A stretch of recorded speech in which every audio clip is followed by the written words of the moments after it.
அரசியலமைப்பு சட்டத்துக்கு விரோதமாக ஆளுநர் செயல்படுகிறார் என்ற ஒரு பதிவு தற்பொழுது சட்டப்பேரவையில் தீர்மானமாக நிறைவேற்றப்பட்டிருக்கிறது. ஆளுநர் புறக்கணித்த அந்த உரையை தமிழ்நாடு சட்டமன்றத்தில் தற்போது ஆளுநர் உரையாக முழுவதுமாக பதிவேற்றம் செய்ய வேண்டும் என்ற தீர்மானம் நிறைவேற்றப்பட்டிருக்கிறது. இந்த ஆண்டுக்கான சட்டப்பேரவை கூட்டத்தொடரின் முதல் கூட்டம் என்பது தற்போது தொடங்கி நிறைவு பெற்றிருக்கிறது. ஆளுநர் தம்முடைய உரையை வாசிக்காமல் புறக்கணித்துவிட்டு சென்ற நிலையில் அந்த உரையின் தமிழாக்கத்தை சபாநாயகர் அப்பாவு முழுவதுமாக வாசித்து முடித்தார்.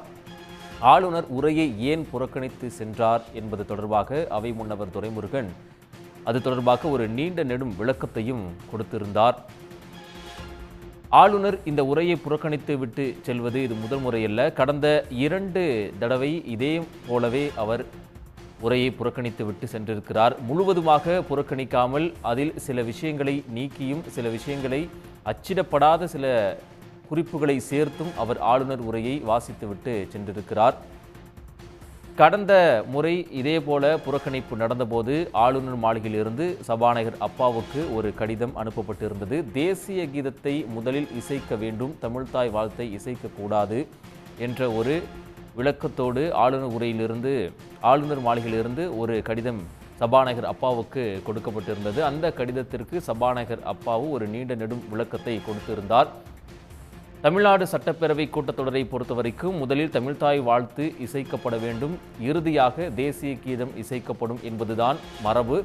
அந்த மரபை ஒருபோதும் மீற முடியாது என்ற ஒரு நெடும் விளக்கத்தை சபாநாயகர் அப்பாவு கடந்த ஆண்டே கொடுத்திருந்தார். அப்படி இருந்தும் கூட இந்த முறையும் அதே காரணத்தை சுட்டிக்காட்டி தமிழ்நாடு ஆளுநர் உரையை வாசிக்காமலேயே அங்கிருந்து புறக்கணிப்பு செய்திருக்கிறார். இதனை கண்டித்து தீர்மானம் நிறைவேற்றப்பட்டிருக்கிறது. ஆளுநர் உரை முழுவதுமாக அவை குறிப்பில் இடம்பெற வேண்டும் என்பதை அவை முன்னவர் துரைமுருகன் தற்பொழுது தம்முடைய தீர்மானமாக கொண்டு வந்ததை ஒருமனதாக அவை உறுப்பினர்கள் அனைவரும் ஏற்றுக்கொண்டார்கள். இந்த தீர்மானமும் தற்போது நிறைவேற்றப்பட்டிருக்கிறது.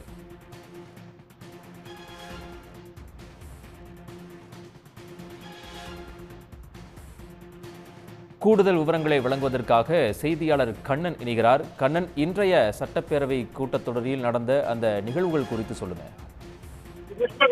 தமிழ்நாடு சட்டப்பேரவை கூட்டத்தொடரானது இன்றைய தினம் காலை 9:30 மணிக்கு தொடங்கியது. இந்த 9:30 மணிக்கு தொடங்கியதுடன் ஆளுநர் ஆர்.என். ரவி இன்றைய தினம் 9:30 மணிக்கு சட்டப்பேரவை கூட்டத்தொடருக்கு வருகை தந்தார். வருகை தந்தவுடன் எப்போதும் சட்டப்பேரவை கூட்டத்தொடர் தொடங்கும் போது தமிழ்தாய் வாழ்த்துடன் தொடங்கும். அதான் தமிழ்நாடு அரசின் மரபு. அதன்படி தமிழ்தாய் வாழ்த்துடன் தமிழ்நாடு சட்டப்பேரவை கூட்டத்தொடரானது தொடங்கப்பட்டது. தொடங்கியது தமிழ்தாய் வாழ்த்தானது இசைக்கப்பட்டது. இதனைத் தொடர்ந்து தமிழ்நாடு ஆளுநர் ஆர்.என். ரவி தேசிய கீதத்தை இசைக்க வேண்டும் என்று கோரிக்கை வைத்ததாக ஆளுநர் மாளிகை தரப்பில் தெரிவிக்கப்பட்டது. இதனைத் தொடர்ந்து ஆளுநர் ஆர்.என். ரவி அந்த சட்டப்பேரவை கூட்டத்தொடர், அதாவது ஆளுநர் உரையை புறக்கணித்து விட்டு சென்றார். இதற்கிடையில் அதிமுக உறுப்பினர்கள் அவைக்கு குந்தகம் விளைவிக்கும் சில செயல்களை சட்டப்பேரவையில் செய்த காரணத்தினால் அவர்களை கூண்டோடு வெளியேற்ற பேரவைத் தலைவர் அப்பா உத்தரவிட்டார். அதனைத் தொடர்ந்து பேரவை காவலர்கள் அனைவரும் அதிமுக உறுப்பினர்களை கூண்டோடு வெளியேற்றினர்.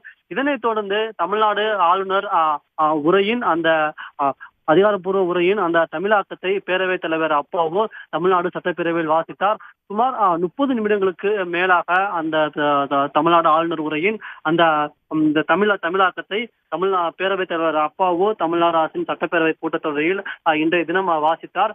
இதனைத் தொடர்ந்து அவை முன்னவர் ஒரு துரைமுருகன் ஒரு மிக முக்கிய தீர்மானத்தை கொண்டு வந்தார்.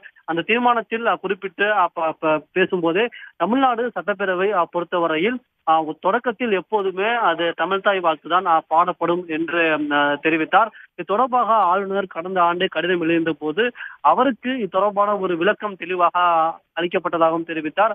ஆனால் தற்போது இந்த ஆண்டும் ஆளுநர் இது தொடர்பான இந்த இதை செய்ய வேண்டும், அதாவது தேசிய கீதத்தை முதலில் பாடப்பட வேண்டும் என்று கோரிக்கை வைத்தார் என்று தெரிவித்தார். ஆனால் மீண்டும் அதே பிரச்சனையை ஆளுநர் எழுப்புவது அவரின் என்ன நோக்கம் என்றும் அவை முன்னவர் துரைமுருகன் பேரவையில் தெரிவித்தார். இதனைத் தொடர்ந்து ஒரு தீர்மானத்தை கொண்டு வந்த அந்த தீர்மானத்தில் தமிழ்நாடு அரசால் ஆளுநருக்கு அனுப்பி வைக்கப்பட்ட அந்த தமிழ் மற்றும் ஆங்கிலத்தில் இடம்பெற்றுள்ள அந்த அறிக்கையில் இடம்பெற்றுள்ள அந்த குறிப்புகள் மட்டுமே அவை குறிப்பில் இடம்பெற வேண்டும். அதாவது அச்சிடப்பட்ட இந்த தமிழ் மற்றும் ஆங்கிலத்தில் இடம்பெற்றுள்ள அந்த அந்த அந்த குறிப்புகள் மட்டுமே அந்த தமிழ்நாடு சட்டப்பேரவையின் அவை குறிப்பில் இடம்பெற வேண்டும் என்ற ஒரு தீர்மானத்தை கொண்டு வந்தார்.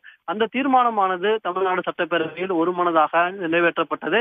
அதன்படி தமிழ்நாடு அரசால் அச்சிடப்பட்டு ஆளுநர்களுக்கும் சட்டமன்ற உறுப்பினர்களுக்கும் அளிக்கப்பட்ட அந்த ஆங்கிலம் மற்றும் தமிழில் உள்ள அந்த 2 குறிப்புகள் மட்டுமே தமிழ்நாடு சட்டப்பேரவை கூட்டத்தொடரில் அந்த அவை குறிப்பில் இடம்பெறும் என்ற தீர்மானமானது சட்டப்பேரவையில் நிறைவேற்றப்பட்டது. இதனைத் தொடர்ந்து பேரவைத் தலைவர் அப்பாவு ஒரு குறிப்பிட்ட ஒரு கருத்தை தெரிவித்தார். அதன்படி ஆங்கிலம் மற்றும் தமிழில் அச்சிடப்பட்ட குறிப்புகள் மட்டுமே அவை குறிப்பில் இடம்பெறும் என்று தெரிவித்தார். இதனைத் தொடர்ந்து தமிழ்நாடு சட்டப்பேரவை கூட்டத்தொடரானது இன்றைய தினம் கூட்டத்தொடர் அலுவலர்கள் அனைத்தும் இன்றைய தினம் நிறைவு பெற்றது. இதனைத் தொடர்ந்து சில மணி நேரத்தில் அலுவல் ஆய்வுக்குழு கூட்டமானது கூட்டி இன்னும் எத்தனை சட்டப்பேரவை முடிவெடுக்கப்படும் என்று எதிர்பார்க்கப்படுகிறது. கண்ணன், உங்களுடைய தகவல்களுக்கு நன்றி. உடனுக்குடன் செய்திகளை தெரிந்து கொள்ள சன் நியூஸ் பெல் ஐகானை கிளிக் பண்ணுங்க.